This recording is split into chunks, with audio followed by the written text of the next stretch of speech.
What does a Christian bishop of a Baptist church think about Shabbat, about its beauty and role in saving the Jewish people?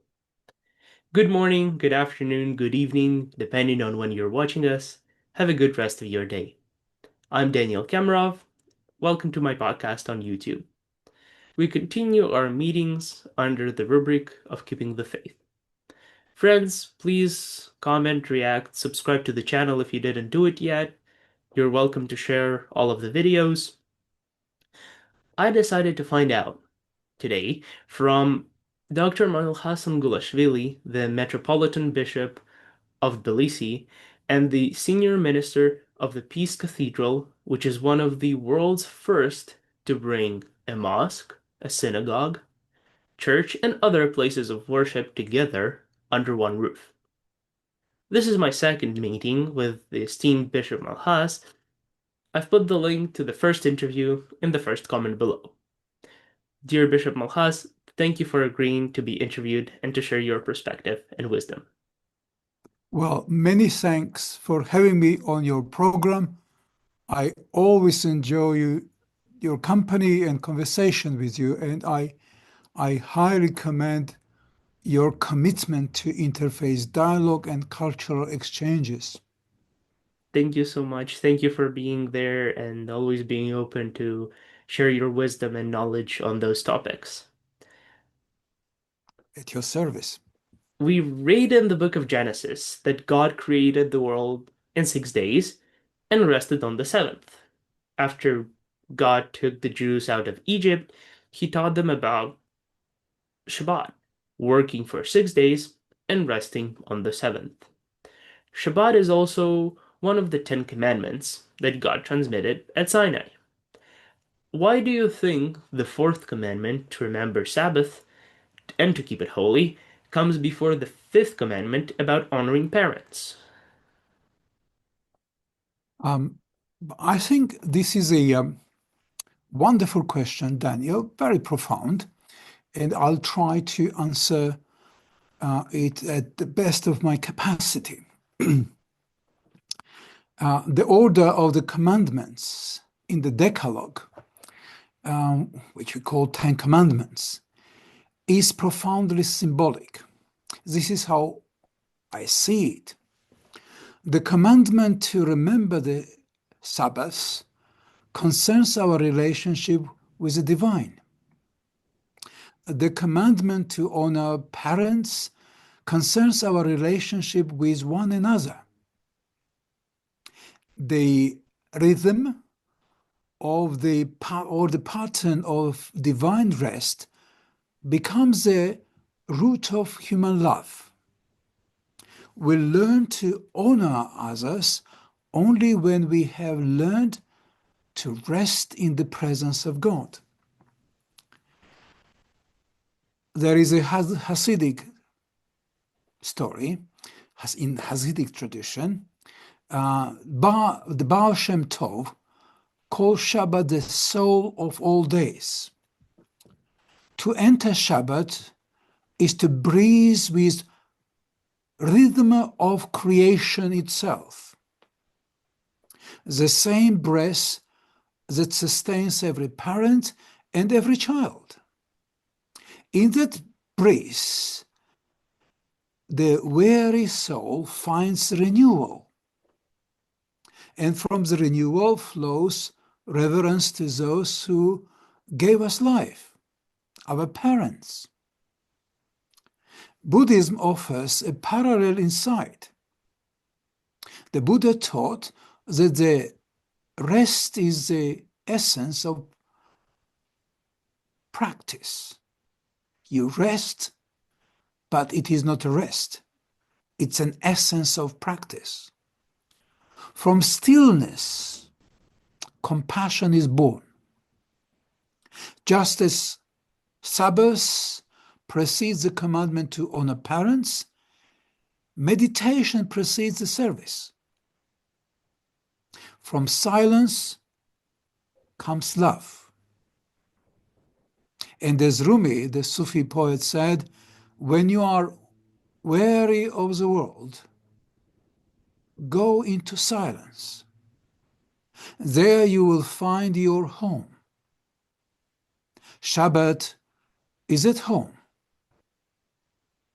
The stillness from which love from all creation begins to flow. And this is what we have learned from the great Jewish tradition and borrowed a lot of things and learned from that experience of the Jewish people. Thank you so much about talking about different religions' way of coming to that kind of day of rest and resting, and explaining how it is also connected to not only to those commandments, but also to our prayer world, I'd say. So thank you so much for that. I'll start my next question traditionally with a Jewish joke. A rabbi was asked, can a practicing Jew jump with a parachute on Shabbat? And the rabbi replied, you can jump, you just can't open the parachute.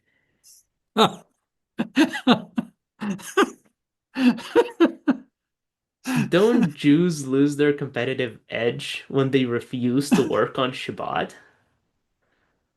Well, it's a very good question. Shabbat is not a loss of time. It is a recovery of soul. It is an act of sacred defiance in a culture obsessed with work, work, work, and productivity. We remember, our civilization remembers, and we all remember painfully how the false slogan Arbeit macht frei, work makes you free, mocked human dignity. Shabbat answers that lie with divine truth. You are not defined by what you produce, but by who you are. It is not about doing, but about being.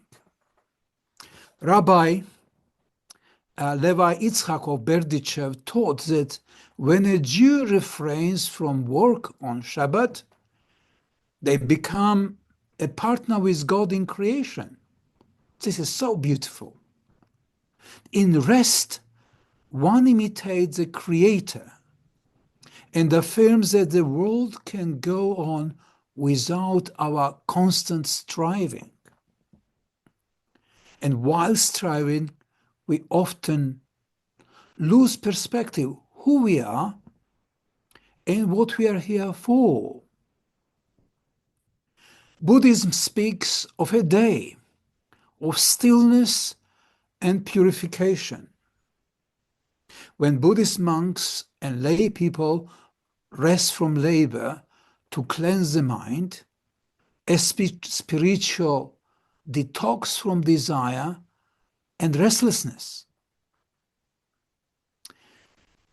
The Sufi tradition says, the lover of God works in the world, but his heart rests in the beloved, and the beloved is obviously God. Shabbat is that rest of the heart, a weekly return to love, balance, and peace in the world which is full of tension and strife. For modern humanity, the rhythm is not a luxury, but a necessity. It is necessity to rest, seek balance, seek peace. To set aside one day to sing, to listen, to bless, to share bread and laughter, this is how we remember we're alive. This is how we can enjoy beauty of life and beauty of creation around us. Personally, I try to observe Shabbat each week by walking in the mountains, sometimes alone, sometimes with students of mine and friends, preparing my soul for the labor on Sunday. And Sunday is when clergy must work so that others may rest. That was always fascinating to me how clergy has to obviously work the whole week, Yes, and then the yes, only indeed. then the only day that you actually get to rest, in all of traditions, you have to work more. Always was fascinating to me, and for holidays as well, everyone Indeed. rests. You have to work.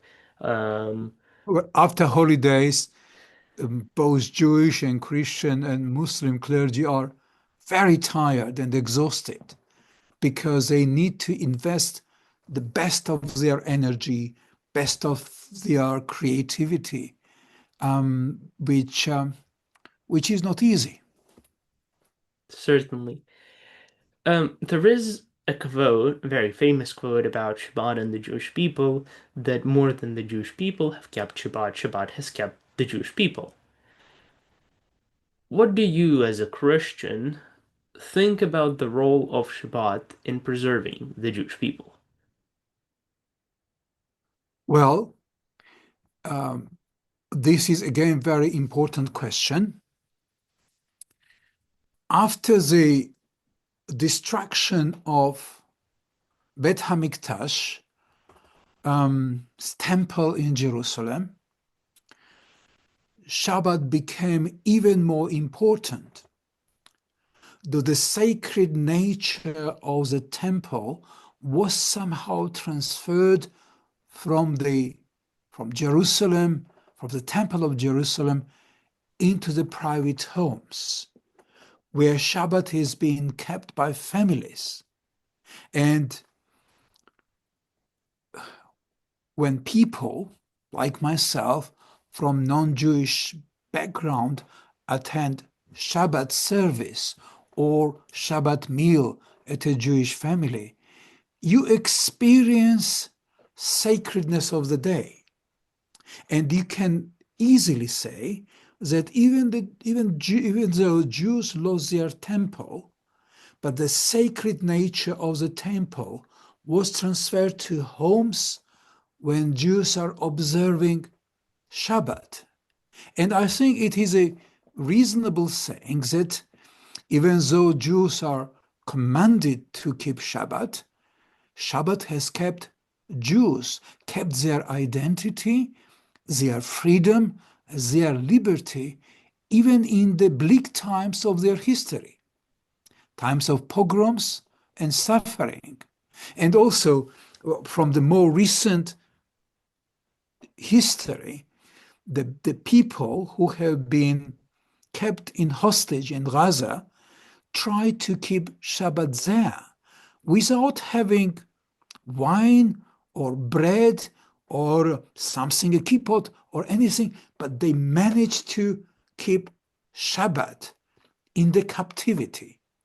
And this observance of Shabbat in the captivity, whether it have been hostages in Gaza or anywhere else, gave Jewish people sense of freedom, sense of liberty and peace.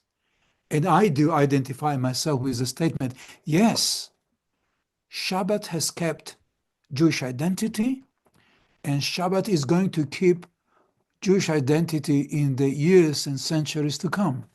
I do agree that Shabbat has made a lot of miracles just in our everyday lives of helping to preserve our values and to preserve our mindset as well, and keeping it kind of in a week to week, day to day life. Um, and Jews often speak of Shabbat as a gift from God. How important do you think it is for modern people to celebrate family, children, the home, being together, to listen to one another, praise each other? share a meal, sing together, and the sense of joy of one another's company. I think it is, well, Shabbat has always been important for the Jewish people, but Shabbat is becoming even more important now when we face so many challenges of time, when there is hardly any time for human relations, family relations, friendship, love, conversation. These various gadgets take all our energy, they suck. And then comes Shabbat that invites people to stop, to rest, to think, to laugh, to make jokes, to gossip. And this is something that brings us back to our identity, not only as Jews, but human beings. Definitely.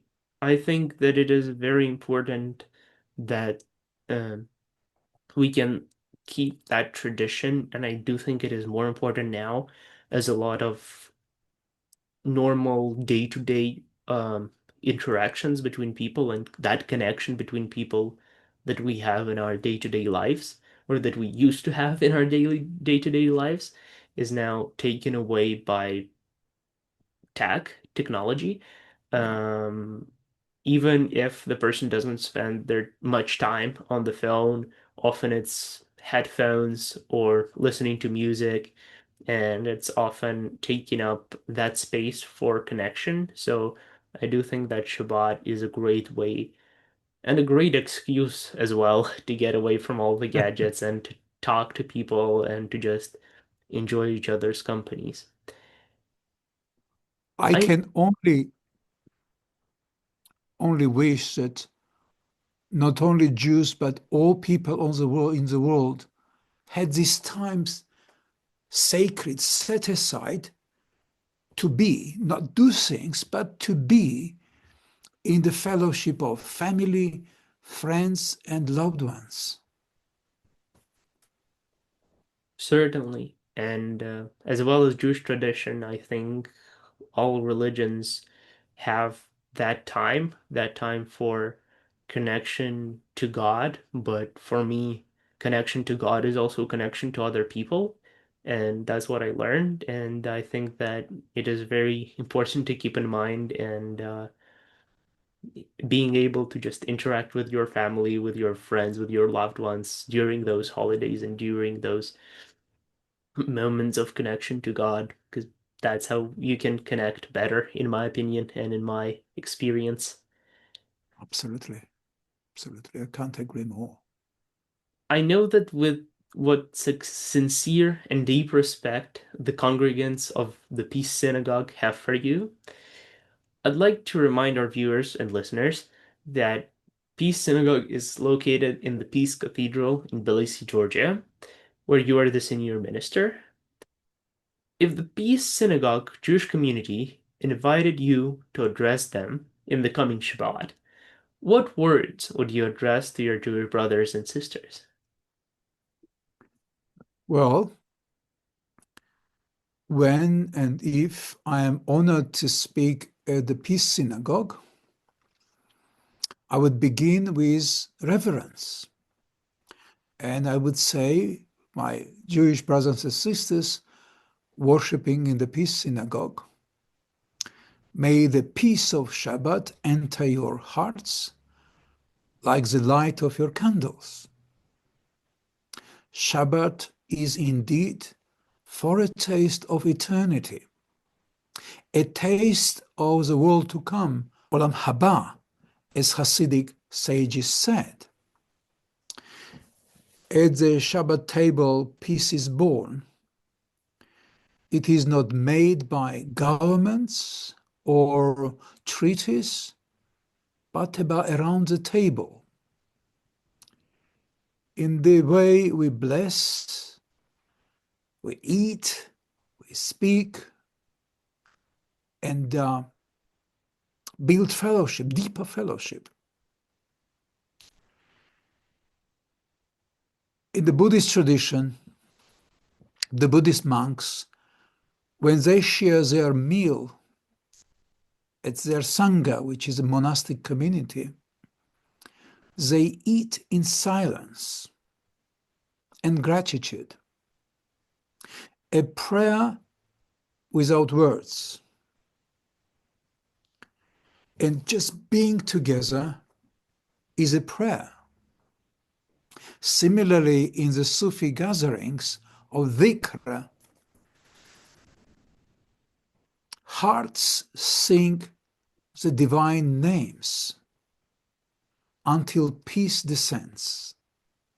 Jalaluddin Rumi wrote, when the hearts gather in remembrance, this is what dhikr is, God's peace also descends.